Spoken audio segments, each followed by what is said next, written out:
Ladies and gentlemen, please welcome to the stage Tucker Carlson.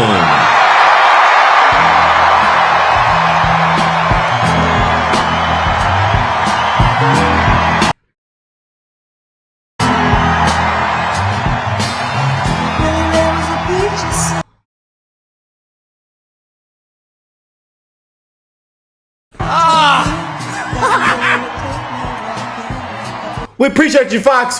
Fox. We appreciate you. We appreciate you. Y'all let Tucker go. We appreciate you. I saw the Grateful Dead in this arena in 1987. I was seated right there. How weird. It's such an honor to be here, and it's wild. Just another day following Bobby Kennedy Jr. at a Donald Trump rally in Madison Square Garden. I mean, what? That's totally normal. Liz Cheney's out there with Kamala Harris. And there's Bobby Kennedy calling to protect women's sports at a Trump rally. It's a realignment. It's unbelievable. And the fact that it's here is even sweeter. Imagine if and just pause for one moment. Imagine you're Donald Trump. You're from New York City. You become famous in New York City. You make your fortune in New York City. And all of a sudden, the leadership of New York City decides they're going to destroy you because they don't like your politics. And so yeah, boo. Imagine if that were you, though. And they try and take everything that you have. They try and put you in prison. They try and put your children in prison.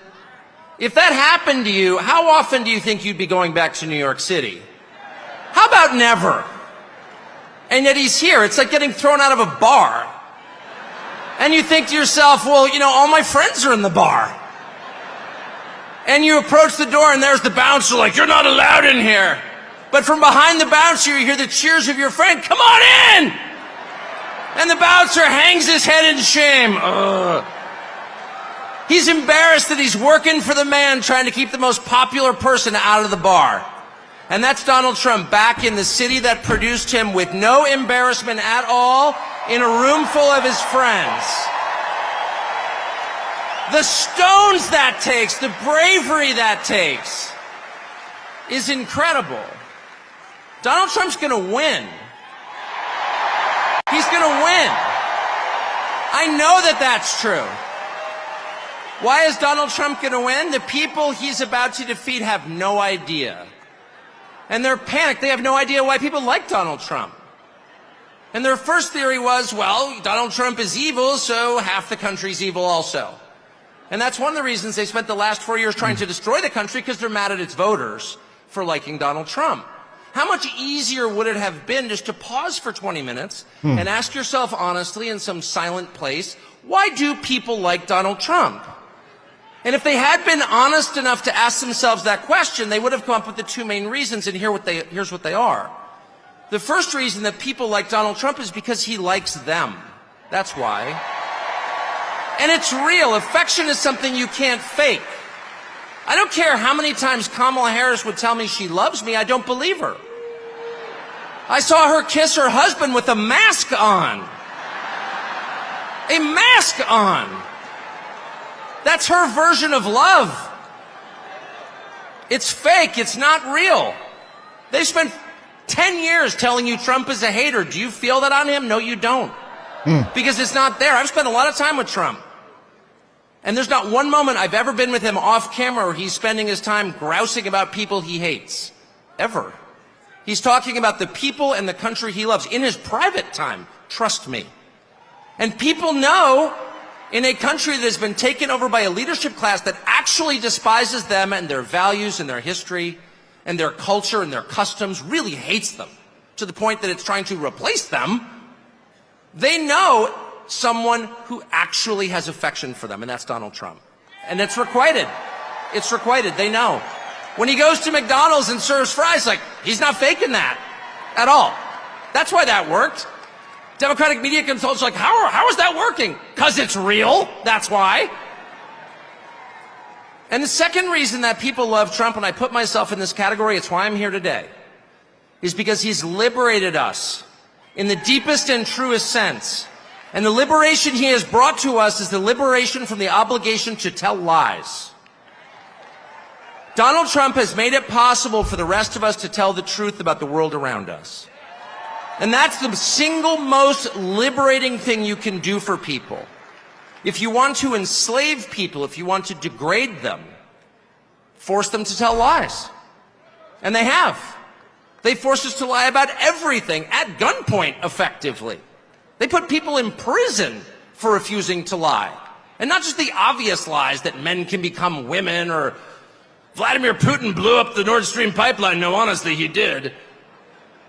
January 6th was an insurrection. They were unarmed, but it was very insurrection-y.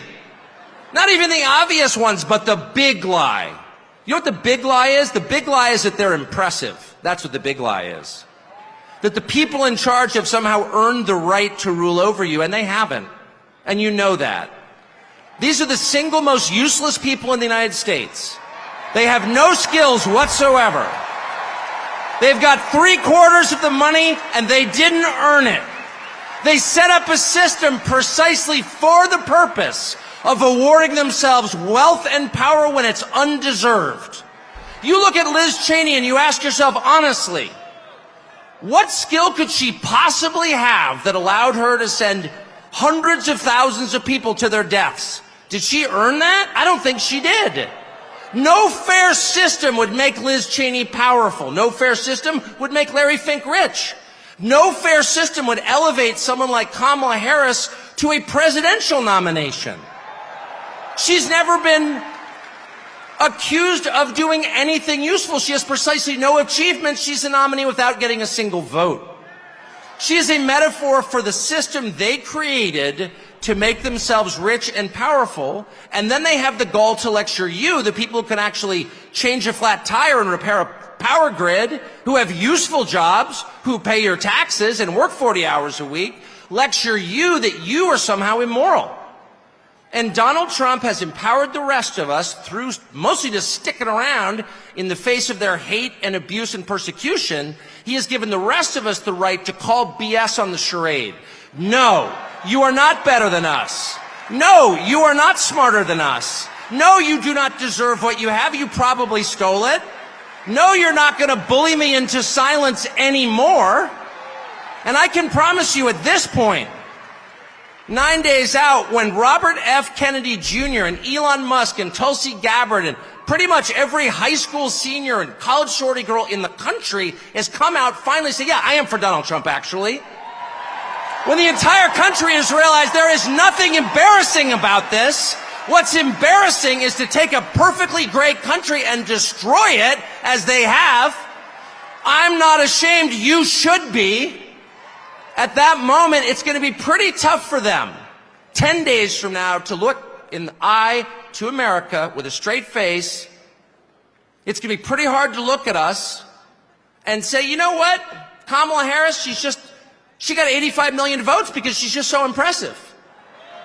As the first Samoan, Malaysian, low IQ, former California prosecutor ever to be elected president, it was just a groundswell of popular support. And anyone who thinks otherwise is just a freak or a criminal. At this stage of the game, after 9 years of listening to their lies and finding every single one of them totally false, no, it's not safe and effective, and no, she's not impressive. It's very hard for me to believe the rest of us are going to say, you know what, Joe Scarborough, you're right.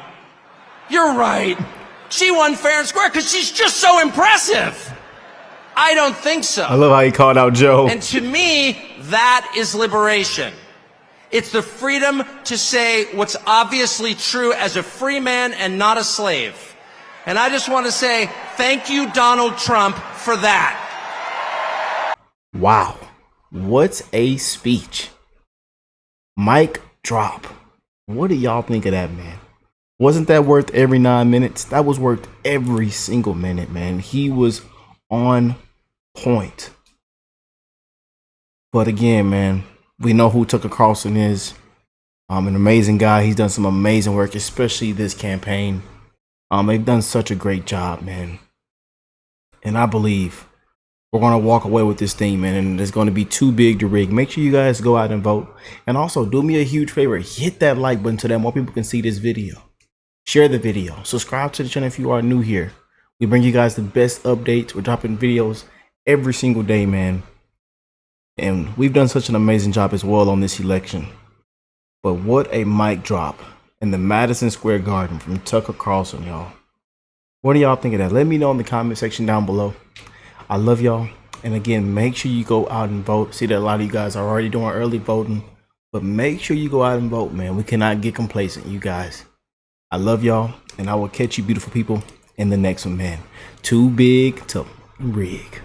One love, y'all.